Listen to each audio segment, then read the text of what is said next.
अस्सलाम वालेकुम बच्चों, आज 9th स्टैंडर्ड इंग्लिश के एक नए लेसन के साथ आपके सामने हाजिर हैं। ये वीडियो मुंबई महानगर पालिका के वर्चुअल क्लास की तरफ से पेश किया जा रहा है। मैं Ansari Rashid Akhtar 9th standard English के एक नए लेसन के साथ। तो चलिए शुरू करते हैं आज का हमारा लेसन।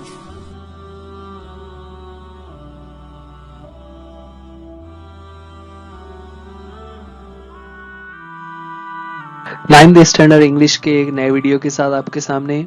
आज इस वीडियो में हम कंटिन्यू करने जा रहे हैं हमारा चैप्टर यूनिट 1.5 जिसका टाइटल द नेकलेस। बच्चों, इससे पहले हमने पार्ट 1 और पार्ट 2 देख लिया हुआ है, जिसमें हम स्टोरी देख रहे हैं मैथिल्डे की। मैथिल्डे जो कि एक गरीब घराने में पैदा होने वाली लड़की थी, जिसकी शादी हुई थी मिस्टर लॉयजर से, और मिस्टर लॉयजर एक कलर के हैं। और स्टोरी आपको याद होगी, अगर नहीं याद है तो आप पार्ट 1 और पार्ट 2 में स्टोरी को देखकर समझ सकते हैं किस तरह से स्टोरी आगे बढ़ रही थी। अब स्टोरी जो पार्ट 2 हमने खत्म किया था कि उनका जो डायमंड नेकलेस गुम हो गया है, और एक नया डायमंड नेकलेस जब वो खरीदने जा रहे हैं जो कि उनको 40,000 फ्रैंक्स में मिलना है, जिसके लिए मिस्टर लॉजर के पास 18,000 फ्रैंक्स है ना। उसकी स्टोरी आपको याद होगी कि उन्होंने ज्वेलर से बात की कि उसे वो सेल ना करे, और अगर उन्हें वो पुराना वाला नेकलेस मिल जाता है तो वो लोग 34,000 में उसे वापस कर देंगे। इस बात पर भी उन्होंने उसे एग्री कर लिया था। और फिर जैसा कि नीचे लिखा हुआ है, Loisel had 18,000 francs which his father had left him. Loisel के पास 18,000 फ्रैंक्स थे जो उनके फादर ने उसे दिया हुआ था, और बाकी के बारे में उसने क्या कहा, he would borrow the rest, है ना। द रेस्ट का मतलब होता है बाकी की चीजें, बाकी की रकम, जो पैसे उसे और चाहिए। 18,000 तो उसके पास हो जा रहा है, बाकी ऊपर के जो पैसे हैं वो किसी से बोरो कर लेगा। टू बोरो का मतलब होता है कर्ज या उधार लेना। तो चलिए देखते हैं आगे अब किस तरह से स्टोरी आगे बढ़ती है। एंड ही डिड बोरो, उसने कर्ज ले लिया, यानी उसने किसी से उधार ले लिया। He gave notes, made ruinous agreements, dealt with every type of money lender.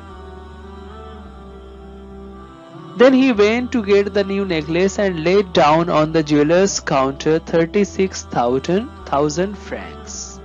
ठीक है, देखिए अब उस कर्ज लेने के लिए यहाँ पर कर्ज के ताल्लुक से बच्चों आपको एक बात बता दें, बहुत सारे लोग होते हैं जो सूद पर कर्ज देते हैं, और उनकी बहुत सख्त शराइत होती हैं, जिसकी वजह से मजबूरी में लोगों को कर्ज लेना पड़ता है, और कर्ज लेने वाला बहुत ज्यादा उसमें परेशान होता है।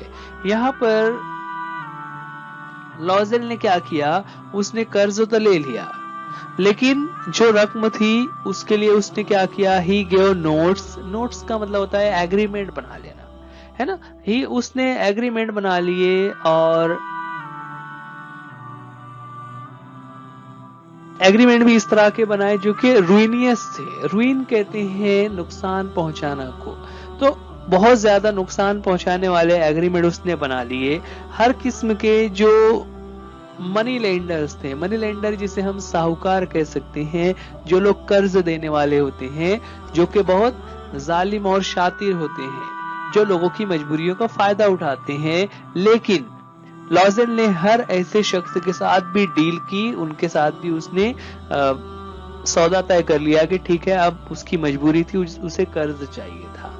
Then he went to get the new necklace, और फिर उनसे कर्ज लेकर वो उस ज्वेलर के पास गया, and laid down on the jeweler's counter 36,000 francs. उसने पूरी रकम 36,000 फ्रैंक्स जो है वो उस ज्वेलर के पास ले जाकर के बाद फिर क्या हुआ, यानी उसने वहां पर खरीद लिया। When Madam Lozier took the necklace back, Madam Forrester said coldly, "You should have returned it sooner. I might have needed it."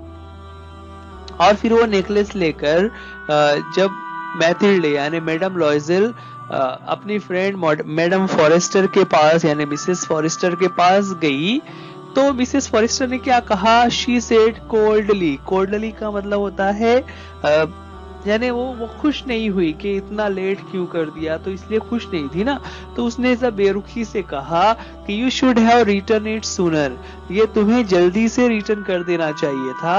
I might have needed it, मुझे उसकी जरूरत हो सकती थी, यानी तुमने कहा था कि एक पार्टी के लिए चाहिए और तुमने इतनी देर लगा दी। From then on, Madame Loisel knew the horrible life of the very poor, but she played her part heroically. The dreadful debt must be paid. She would pay it. ठीक है, अब मिसेस फॉरेस्टर को कुछ नहीं पता कि वो actual में क्या हुआ, और नेकलेस जो है वो गुम हो गया था, और इन लोगों ने कितनी मेहनत मतलब कर्ज लेकर वो नेकलेस नया खरीद कर उनको दिया हुआ है। लेकिन अब वो नेकलेस लौटाने के बाद मैडम लॉजेल और उनके हस्बैंड जो थे यानी मैथिल्डे की जो लाइफ थी वो बहुत ही हॉरिबल होने वाली थी, जिसके बारे में उसे अंदाज हो गया था। But she played her part हेरोइकली,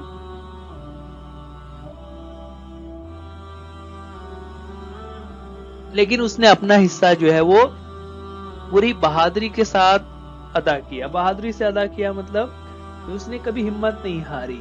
the dreadful debt must be paid, जितना जो ये कर्ज था जो कि बहुत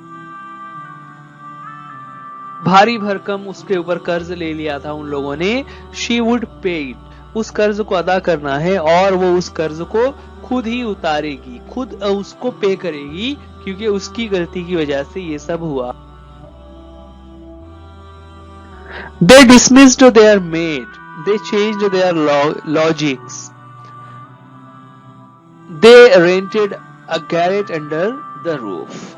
देखिए अब यहाँ पर चूंकि उन्होंने इतना कर्ज ले लिया था तो कर्ज चुकाने के लिए क्या किया, दे डिसमिस्ड देयर मेड, उनके घर में जो मेड थी, जो काम करने वाली लड़की थी, उसको उन्होंने डिसमिस कर दिया यानी निकाल दिया, उसको काम करने से मना कर दिया।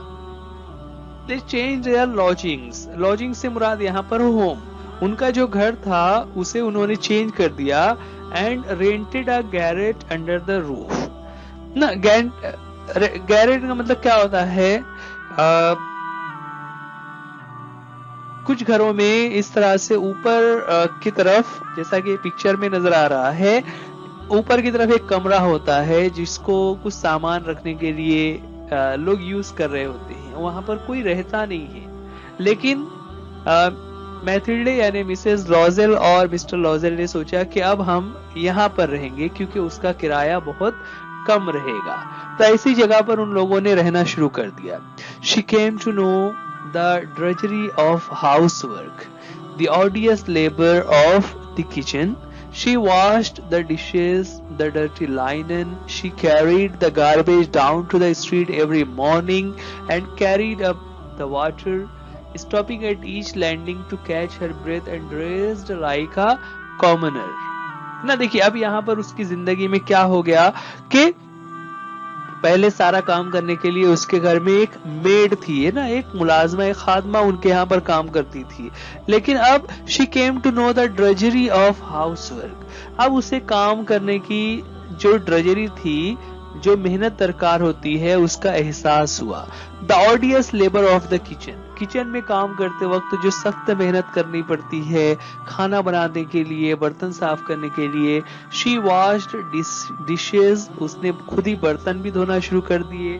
द डर्टी लाइनन, मैले कपड़े भी वो धोया करती थी। She carried the garbage down to the street every morning, रोजाना सुबह वो कचरा भी फेंकने खुद ही जाया करती थी, है ना। अब तक ये सारे काम जो है उसके घर में जो मेड थी वो कर रही थी, लेकिन अब उसे खुद से काम करना पड़ रहा था। और जब ये सब काम वो कर रही थी तो she carried up the water, ऊपर के कमरे में वो लोग रहते थे तो उसे पानी भी ऊपर चढ़ाना पड़ता था, बकेट में या किसी बर्तन में लेकर वो पानी ऊपर चढ़ाया करती थी।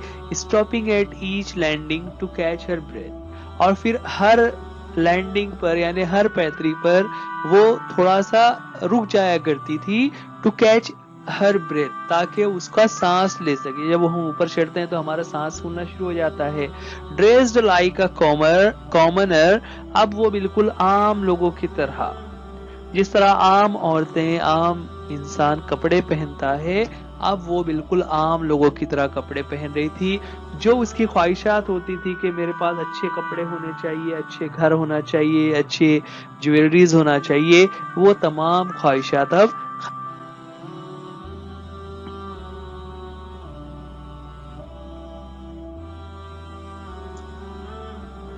she had to bargain at markets, quarrel and face insult over every miserable sou, है ना। क्या बता रहे हैं, she had to bargain at the markets, वो मार्केट में जब सामान लेने के लिए जाती तो वहां पर वो बार्गेन किया करती थी। बार्गेन का मतलब क्या होता है कि जब हम सौदा खरीदने जाते हैं तो सौदा में मोल भाव करते हैं ना, कि 20 रुपए का नहीं 15 रुपए का दो, इस तरह से, तो बार्गेन करती।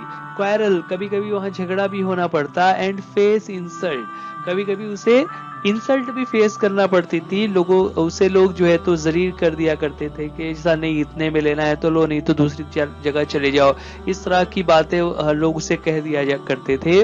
ओवर एवरी मिजरेबल सू ना, सू कहते हैं जो कॉइन्स को, जिस तरह जैसे हम लोग जैसे हमारे यहाँ पर नोट्स होते हैं और सिक्के होते हैं, तो वैसे यहाँ पर जो फ्रैंक्स हैं उसका जो सिक्का होता है उसे सू कहते हैं। तो हर छोटे छोटे सिक्कों के लिए उसे बहुत मर्तबा जिल्लत उठानी पड़ती थी। Each month they had to pay some loans, renew others and get more time. हर महीने वो लोग अपने लोन की यानी जो कर्ज लिया हुआ है उसकी कुछ रकम अदा करते और बाकी की रकम के लिए renew others to get more time, जो पैसा बाकी रहता उसको देने के लिए थोड़ा और वो वक्त मांग लेते। Her husband worked extra every evening doing accounts for a tradesman and often late into the night he sat copying a manuscript at the 5 sous a page. देखिए अब उसके हस्बैंड ने भी क्या किया, हर हस्बैंड वर्क एक्स्ट्रा, वो भी extra काम कर रहे थे, यानी ऑफिस में जो उनका टाइम था उतना काम करने के बाद इवनिंग में, शाम के वक्त, doing accounts for a tradesman. Tradesman कहते हैं ताजिर को, एक ताजिर का अकाउंट्स यानी उसका जो हिसाब किताब है वो उसे चेक करते। And often late into the night, और अक्सर, है ना, ऑफन यानी अक्सर, रात में देर तक, ही सैट, वो बैठकर कॉपिंग करते थे, यानी अच्छी हैंडराइटिंग में किसी चीज को लिखना, उसे कॉपिंग करते हैं। जिस वक्त कंप्यूटर और मशीनें नहीं थी तो राइटिंग का वर्क हाथ से ही किया जाता था। Manuscript at 5 sous a page. Manuscript कहते हैं जिसे आमतौर से जो शायर या मुसन्निफ होते हैं वो अपने ख्यालात में खोए हुए होते हैं और जल्दी जल्दी से कुछ लिख रहे होते हैं, तो उनकी राइटिंग बहुत मर्तबा साफ नहीं होती। क्यों? क्योंकि वो सोच भी रहे होते हैं और लिख भी रहे होते हैं। तो इस तरह की जो राइटिंग होती है उन्हें मैन्युस्क्रिप्ट कहा जाता है, जिसे दस्तावेज कह सकते हैं। तो ये जो मिस्टर लॉजेल है वो उसे अच्छी हैंडराइटिंग में लिखने का काम कर रहे थे और उसके लिए एक पेज लिखने पर उन्हें 5 सिक्के यानी 5 जिसे हम पैसे कह सकते हैं वो उसे मिला करते थे।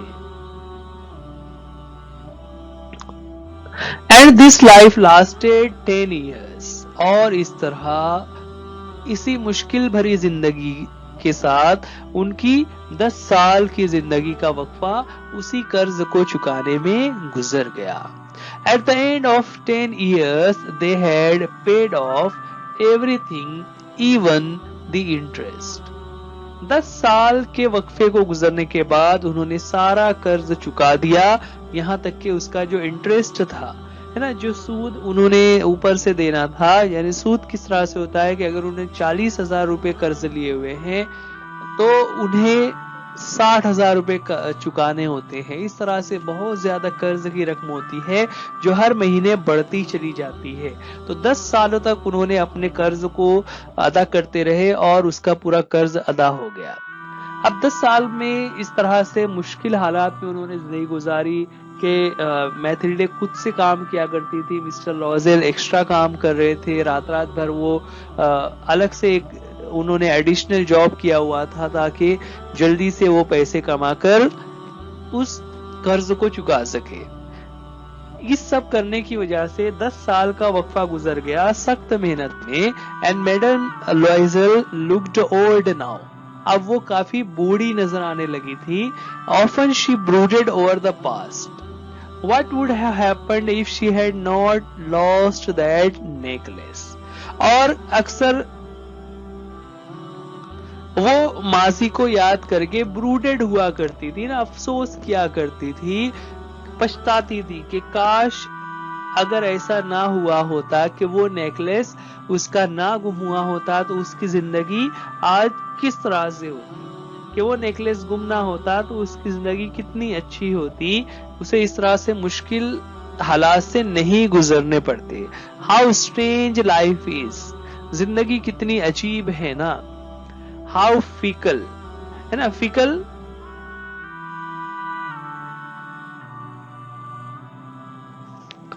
फिकल कहते हैं अनस्टेबल को। अनस्टेबल यानी कोई चीज एक जैसी नहीं रहती, वो चेंज होती रहती है। तो जिंदगी कितनी फिकल है, कितनी अजीब है कि कहां पर वो अपनी आसानियों और सहूलतों के लिए कोशिश किया करती थी और कहां पर उसने अपनी जिंदगी के 10 साल कर्ज चुकाने में लगा दिए। How little is needed for one to be ruined और सेव्ड, कि एक छोटी सी चीज, हाउ लिटिल यानी एक छोटी सी मामूली सी चीज जो है वो किसी की जिंदगी को खराब कर सकती है और किसी की जिंदगी को सेव भी कर सकती है ना। रुइन यानी बर्बाद कर देना, खराब कर देना। तो किसी की भी जिंदगी खराब और बर्बाद होने के लिए एक मामूली सा वाकया भी बहुत। अब आगे देखिए, 10 साल गुजरने के बाद एक वाकया वहां पर हुआ। One Sunday, as she was walking in the Champs Elysees, suddenly she saw Madame Forrester, still young, still beautiful, still charming. 10 साल गुजर जाने के बाद one Sunday, as she was walking, ना एक संडे के दिन जब वो वॉक कर रही थी इन द चैम्स एलीज, चैम्स एलीज के पास जब वो वॉकिंग कर रही थी तो अचानक से क्या हुआ, suddenly she saw madam Forestier, अचानक उन्हें अपनी फ्रेंड मैडम फॉरेस्टर नजर आई। अब उनके बारे में लिखा हुआ है still young, still beautiful and still charming, कि वो अब भी बिल्कुल यंग थी, खूबसूरत भी वैसी ही थी और चार्मिंग वैसे ही वो खुश और दिलकश नजर आ रही थी जिस तरह से वो 10 साल पहले नजर आया करती थी, अब भी वो वैसी ही उनको नजर आ रही थी। Madam Loisel felt emotional, should she speak to her? Yes, of course, and now that she had paid she would tell her all, why not ना। 10 साल के बाद उन्हें वही फ्रेंड नजर आई जिसकी वजह से उनकी जिंदगी के 10 साल इस तरह से बर्बाद हो गए, जिनका कर्ज चुकाने के लिए ना उस एक नेकलेस की वजह से जो 10 साल की जिंदगी चली गई।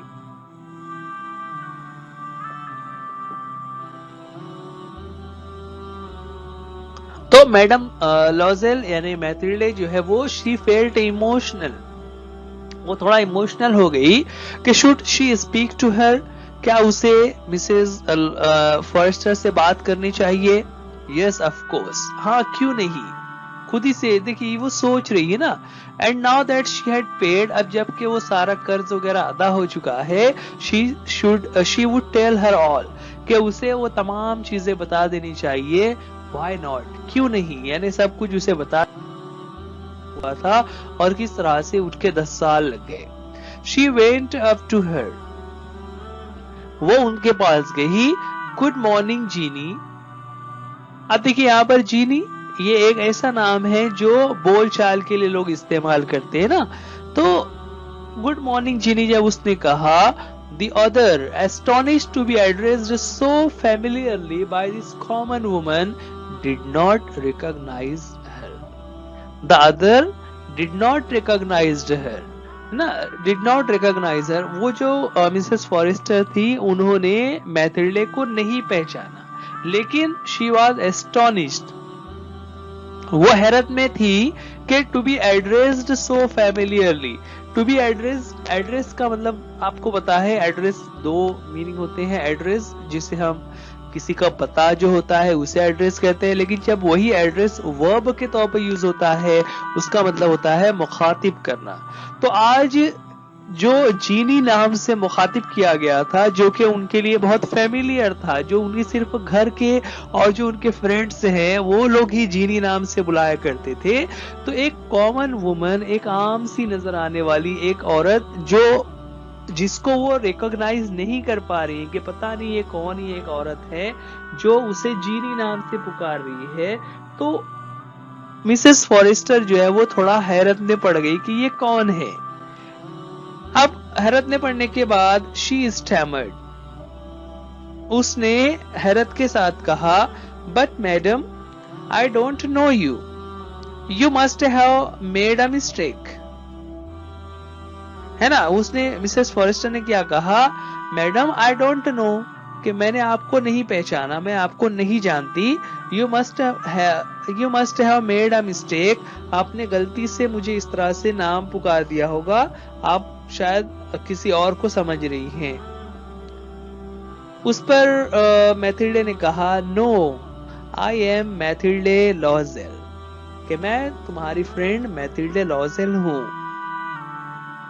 उसने अपना इंट्रोडक्शन देना पड़ गया। देखिए इतना चेंज हो गया 10 सालों में, सख्त मेहनत करते हुए उसने तमाम घर के जो सारे हाउस होल्ड वर्क्स वो खुद ही कर रही थी, और 10 साल में उसकी उम्र काफी गुजर गया था ना। 10 साल बहुत बड़ा अरसा होता है। आप भी देखिए 10 साल पहले आप छोटे से थे, अब आप 9th में आ गए हैं, तो कितने चेंज हो जाते हैं। तो 10 साल में वो काफी चेंज हो गई थी, इसलिए उनकी फ्रेंड ने उसे नहीं पहचाना। मेहनत करने की वजह से और ज्यादा ही चेंज नजर आ रही थी। लेकिन जब उसने कहा कि मैं मैथिल्डे हूं, तो अब मिसेस फॉरेस्टर ने क्या कहा, हर फ्रेंड अटर्ड अ क्राई, उनके फ्रेंड यानी मिसेस फॉरेस्टर जो है उनके मुंह से एक चीख निकल गई, oh my poor Mathilde, how you have change. है ना, कि माय पुअर मैथिल्डे। अब यहाँ पर बच्चों आप सोच रहे होंगे पुअर का मतलब होता है गरीब, लेकिन यहाँ पर पुअर का मतलब गरीब नहीं है, उसका मतलब होता है बेचारी। है ना, यानी उसकी हालत को देखकर वो कह रही है कि बेचारी मेरी friend Mathilde, how you have change, तुम इतना कैसे चेंज हो गई, तुम्हारी हालत ऐसे कैसे हो गई कि तुम तो ऐसी नहीं थी 10 सालों में। मैं मतलब 10 साल में मिसेस फॉरेस्टर के भी तो 10 साल गुजरे ना, लेकिन वो तो ज्यादा चेंज नहीं हुई, लेकिन मैथिल्डे बहुत चेंज हो गई है। तो उसने जवाब दिया कि yes I have had some hard times since I last saw you and many miseries and all because of you. देखिए अब मैथिल्डे ने सीधे से कह दिया, क्या कहा, यस हाँ मैं बहुत चेंज हो गई हूँ, I have had some hard times, मुझे बहुत मुश्किल वक्त से गुजरना पड़ा, since I last saw you, जब आखिरी मर्तबा मैंने तुम्हें देखा था, एंड मेनी माइजरीज, और बहुत से माइजरीज, माइजरी कहते हैं नुकसानदेह या तकलीफ दे बातों को, मुझे बहुत सी तकलीफ दे बातें यानी मुसीबतों से गुजरना पड़ा। और फिर आगे उसने कहा, and all because of you, ये सब तुम्हारी वजह से ही हुआ है। उस पर मिसेस फॉरेस्टर ने कहा, me how can that be, मेरी वजह से कैसे हो गया, मैंने क्या किया था। उस पर मैथिल्डे ने उसे एक्सप्लेन करते हुए कहा, you remember that diamond necklace that you lent me to wear at the ministry party. अब वो वापस से वो 10 साल पुराने वाक्य को याद करा रही है कि you remember that diamond necklace, क्या तुम्हें वो डायमंड नेकलेस याद है, दैट यू लेंट मी ना, जो तुमने मुझे पहनने के लिए दिया था। लेंट का पास्ट टेंस हो जाता है लेंट, डी और टी का डिफरेंस होता है। You lent me to wear at the ministry party, कि मिनिस्ट्री की पार्टी में पहनने के लिए तुमने मुझे डायमंड नेकलेस दिया था, क्या तुम्हें वो याद है। यस वेल वेल के आगे क्वेश्चन मार्क लगा हुआ है, यानी वो पूछ रही है तो क्या हुआ, कि हाँ मुझे याद है वो तुमने डायमंड नेकलेस लिया था, तो क्या हो गया। Well I lost it. Mathilde ने अब कहा कि मैंने उसे खो दिया था, मुझसे वो गुम हो गया था। What do you mean you brought it back. अब मैथिल्डे जो मिसेस फॉरेस्टर ने कहा कि तुम ऐसा क्यों कह रही है, तुम्हारा मतलब क्या है, तुमने तो यू ब्रॉट इट बैक, मुझे वापस ला कर दिया था ना। I brought you back another exactly like it, and it has taken us 10 years to pay for it. It wasn't easy for us, we had very little, but at last it is over. I am very glad. क्या कहा वहां पर कि I brought you back another exactly like it. मैंने तुम्हें दूसरा ला कर दिया था जो कि बिल्कुल एग्जैक्टली वैसा ही था, उसके जैसा ही था, लाइक इट उसके जैसा ही था। और आगे उसने अपनी बात रख दी कि it has taken us 10 years to pay for it, कि हमें 10 साल लग गए उसका कर्ज चुकाने में। It wasn't easy for us, कि हमें ये बहुत मुश्किल पड़ा, ये हमारे लिए आसान नहीं था। वी हैड वेरी लिटिल, हमारे पास बहुत कम पैसे थे, हमने बड़ी मुश्किल से ये सब अदा किया हुआ है। But at last it is over, लेकिन आखिर में ये सब अब खत्म हो गया। And I am very glad, अब मैं बहुत खुश हूं कि मेरा कर्ज जो है वो खत्म हो गया है। Madam Forestier was stun. Stun कहते हैं हैरत में पड़ जाना को, है ना, बहुत ज्यादा अचंभे में हो जाना, हैरत ज़दा हो जाना। क्यों ऐसा। You say that you bought a diamond necklace to replace mine. Mrs Forestier ने फिर से कंफर्म करना चाहा कि क्या तुम ऐसा कह रही हो कि मेरा डायमंड नेकलेस जो मुझे तुमने दिया हुआ है उसको रिप्लेस करने के लिए तुमने नया नेकलेस खरीदा था। Yes, you didn't notice then? They were very similar. कि हाँ हमने एक नया खरीदा था, क्या तुमने नोटिस नहीं किया। They were very similar, वो बिल्कुल सिमिलर था, बिल्कुल हूबहू वैसा ही था जैसा तुम्हारा वाला नेकलेस था। And she smiled with proud and innocent pleasure. और ऐसा कहते हुए वो मुस्कुरा भी रही थी और उसके चेहरे पर एक प्राउड भी आ रहा था कि हमने बिल्कुल भी तुम्हें जैसा तुम्हारा नेकलेस था वैसा ही नेकलेस लौटाया। Madam Forestier deeply moved took both her hands. Madam Forestier deeply moved. बच्चों ये जो वर्ड है डीपली मूव्ड, ये बहुत ही मीनिंगफुल वर्ड होता है जो बहुत मर्तबा स्टोरीज में आ रहा होगा, आप उसे हमेशा याद रख लीजिए। डीपली मूव्ड का मतलब होता है जज्बाती हो जाना, यानी किसी की बात सुनकर, किसी को देखकर जज्बात से भर जाना। तो मिसेस फॉरेस्टर जो है वो जज्बात से भर गई और उसने मैथिल्डे के दोनों हाथों को पकड़ लिया और कहा, ओ माय पुअर मैथिल्डे, कि मेरी बेचारी Mathilde, mine was an imitation. क्या कहा उसने, mine was an imitation. Imitation का मतलब क्या होता है, वो एक नकली हार था। It was worth 500 francs at most, यानी ज्यादा से ज्यादा उसकी जो वर्थ थी, उसकी कीमत थी वो 500 francs होगी।